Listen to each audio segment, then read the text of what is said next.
Hi மக்களை, எல்லாம் எப்படி இருக்கிறீங்க? கர்த்தருடைய கிருபை அவர் இறக்கத்தில் நான் நல்லா இருக்கிறேன் மக்களை. நீங்களும் நல்லா இருப்பீங்கன்னு நினைக்கிறேன். அப்புறம் மக்களை, காலம் செல்லாது மக்களை. அதாவது கிறிஸ்தவங்களை ஒடுக்கிறதும் முஸ்லீம்களை ஒடுக்கிறதும் இதெல்லாம் ரொம்ப சகஜமாகி போச்சு. ஆனால் பாருங்கள், ஒரு முஸ்லீமு ஒரு ஐ லவ் யூ மை ஜீசஸ்ன்னு சொல்லி ஒரு பதார்த்தத்தை ஏந்தி நிற்கிறாரு. என் பிள்ளைகள் கிடச்சா மட்டும்தான் ரத்தமா, என் சகோதரனுக்கு கிடச்சாலும் ரத்தம் வரும், ரத்தம் தாயான்னு சொல்லி அவர் நிரூபித்தார் பாருங்க. அதுதான் மக்களை உண்மையான வார்த்தை, உண்மையான ஒரு அன்பு. உனக்கு கிடச்சா என்ன, எனக்கு கிடச்சான்னு நீங்கள் இருக்க மாட்டாங்க. கிறிஸ்தவங்களாக இருந்தாலும் சரி, முஸ்லீமாக இருந்தாலும் ஒருத்தருக்கு விட்டு கொடுக்காமல் இருக்காங்க பார்த்தீங்களா? இதுதான் வாழ்க்கை. ரெண்டாவது மக்களை, இன்றைக்கி அநேகர் நினைக்கிறாங்க நம்ம உலகத்தில் நம்ம நிலையாக வாழப்போகிறோம், நிலையாக இருக்க போகிறோம். இல்லை மக்களை, செருப்புக்கு இருக்கிற மரியாதை மட்டும் கூட உனக்கு ஒன்று செத்து போய்ட்டு அவனோட சரீரத்துக்கு இருக்காது. அதனால தான் நான் சொல்கிறேன், நீங்கள் இந்த உலகத்தில் நீங்கள் என்னத்தை அன்பை சம்பாதிக்க, என்ன சேர்த்து வைக்கிறீங்க, சொத்து சேர்த்து வைக்கிற சோதனைக்கு அதுக்காக இல்லை மக்களை. அந்த சொத்துக்காகவும் சுகத்துக்காகவும் கூட உன் பிள்ளைங்க உன்னை கொள்ளுவாங்க. ஆனால் நீ அன்பு அநேக ஜனங்களை நீ சேர்த்து வச்சுக்கோ. அன்பை கொடுங்க, அநேகருக்கு உதவி செய்யுங்க, அநேகருக்கு இல்லாதப்பட்டவங்களுக்கு உதவி செஞ்சு அவங்களுடைய அன்பை நீங்கள் சேகரிச்சுக்காங்க. இதுதான் மக்களை உங்களுக்கு கூட வரும்.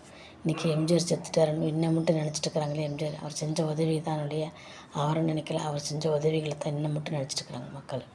அதே தான் கருணாநிதி தான் ஒரு காலத்தில் கருணாநிதி என்ன பண்ண தெரியல, அநேகர் கேஸ் கிடையாது. அப்போல்லாம் விறகுங்களுக்கு அளவு ஓதுவாங்க, தவிட்டுங்களுக்கு அளவு ஓதுவாங்க. ஆனால் அவர் வந்ததுக்கு அவர் தான் அநேக எல்லார் வீட்லேயும் கேஸ் அறியட்டும், எல்லார் வீட்லேயும் கேஸுக்கு நிம்மதியாக இருக்கட்டும் சொல்லி எல்லாத்துக்கும் கேஸ் சிலிண்டரும் அடுப்பும் கொடுத்தாரு. அதேமாரி ஒரு சின்ன டிவிக்கு அதில் மோதுவாங்க மக்களை. ஒரு டிவி பார்க்குறதுக்கு காசு கொடுத்து இந்த குழந்தைங்க எல்லாம் மோதிட்டு இருந்தாங்க. அதுக்கப்புறம் அவர் தான் வீட்டுக்கு ஒரு டிவி கொடுத்தாரு. குடிசை வீட்டிலலாம் கலர் டிவி கொடுத்தாரு. எல்லோரும் டிவிங்களை பார்த்தாங்க. இப்படி நல்ல காரியங்கள் கொடுத்தாங்க. அதே மாதிரி தான் அவங்க ஆட்சியில் தான் மக்களை அநேக லேப்டாப்னு என்னென்னு தெரியாது, கம்ப்யூட்டர்னு என்னென்னு தெரியாது, எங்கேயோ அது ஏதோ ஒரு பெரிய ஒரு அதிசயமாக நினச்சிட்டு இருந்தாங்க.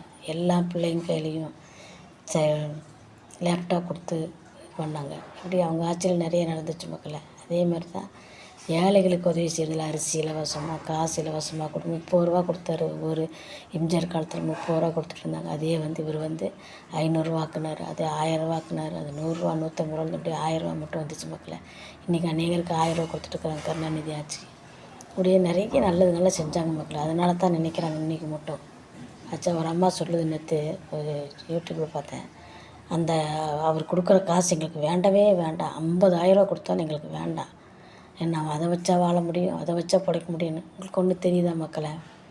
இந்த ஆட்சியில் அது ஏதோ நம்ம நிம்மதியாக 6 வயிறு கஞ்சியாக குடிச்சிட்ருக்கோம். எதுவும் கிடைக்காத போகுது நமக்கு. அடுத்த நேரில் வேறு ஆட்சி வந்துச்சேன்னா இவங்க கொடுக்குறத வச்சு நம்ம ஏதோ அவங்க கொடுக்குறாங்க சந்தோஷமாக வாங்கிக்கணும், அவ்வளோதான். அதை விட்டு போட்டு நீங்கள் போய் அவங்கள போய் கேள்வி கேட்க முடியாது. அந்த காலத்தில் அரசர்களை நீங்கள் போய் கேள்வி கேட்க முடியுமா? அரசர்கள் உங்களுக்கு கேள்வி பதில் சொல்லுவாங்களா?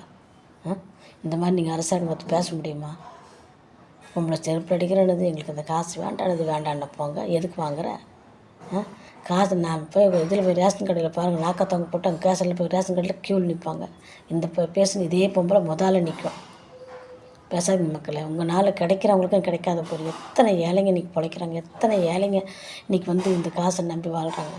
பிள்ளைங்க 10 ரூபா கொடுக்குறது இல்லை. நீங்கள் 10 ரூபா வச்சு உங்கள் பிள்ளைங்க அடித்து உங்களுக்கு கொண்டுட்டு அந்த 10 ரூபா இப்படிட்டு போயிடுவாங்க. அந்த மாதிரி இருக்குது. செத்து போன தாயை தூக்க விட மாட்டேன்ட்டாங்க. 2 பொட்டை பிள்ளைங்க சொத்து பிரித்து கொடுத்தா தான் அந்த அம்மா தூக்க விடுவான்னு. 2 அந்த அம்மா பெற்ற பிள்ளைங்க. அந்த மாதிரி இருக்கும்போது ஏதோ மாதமால வயிறார கஞ்சி இல்லைனாலும் அரை வயிறு கஞ்சியாக நீங்கள் குடிங்கன்னு உங்களுக்கு 1000 ரூபா கிடச்சிட்டு இருக்குதே, சந்தோஷப்படுங்க. எல்லா வரிகளும் வாங்கிட்டு மேலே இடத்துல நம்ம வரிகளெல்லாம் வாங்கிட்டு நமக்கு ஒரு 10 ரூபா ஒதுக்க மாட்டேங்கிறாங்க. நம்ம வரி பணத்தை கூட நமக்கு கொடுக்க மாட்டேங்கிறாங்க. எதோ இவங்களாச்சும் நமக்கு கொடுக்குறாங்களேன்னு சந்தோஷப்படுங்க. கிடைக்கிறத விட்டுட்டு தின்ற சோத்தை காலால் உதைக்கிறோன்னு சொல்லுவாங்க பாருங்கள். அந்த மாதிரி இந்த அம்மா வாய் குழப்புங்க பேசுகிறதில்ல. தயவுசெய்து இந்த மாதிரிலாம் பேசாதீங்க மக்களை. கிடைக்கிறத சந்தோஷமாக வாங்கிக்காங்க. இன்றைக்கி காசே இல்லைனாலும் ஏதோ ஒரு ஃப்ரீ பஸ்ஸில் ஏறி நம்ம போயிடுறோம். சில்லற காசு இல்லாமல் நம்மளை எத்தனை பஸ்ஸில் இறக்கி விட்ருக்காங்க தெரியுங்களா? 1 ரூபா 2 ரூபாய்க்காக. ஆனால் இன்றைக்கி நம்ம கையில் காசே இல்லைனாலும் இந்த பஸ்ஸில் நம்ம போகலான்னு நம்பி போகலாம். அதை நினச்சி பார்த்துக்காங்க. எத்தனை நன்மை நமக்கு நடந்திருக்குது இந்த 4 வருஷத்தில், இந்த 4.5 வருஷத்தில். இதை நினச்சி நீங்கள் சந்தோஷப்படுங்க. இது கூட கிடைக்காம இனி வரக்கூடிய ஆட்சிகளை அலைய போகிறீங்க. பார்த்து நடந்துக்காங்க மக்களை.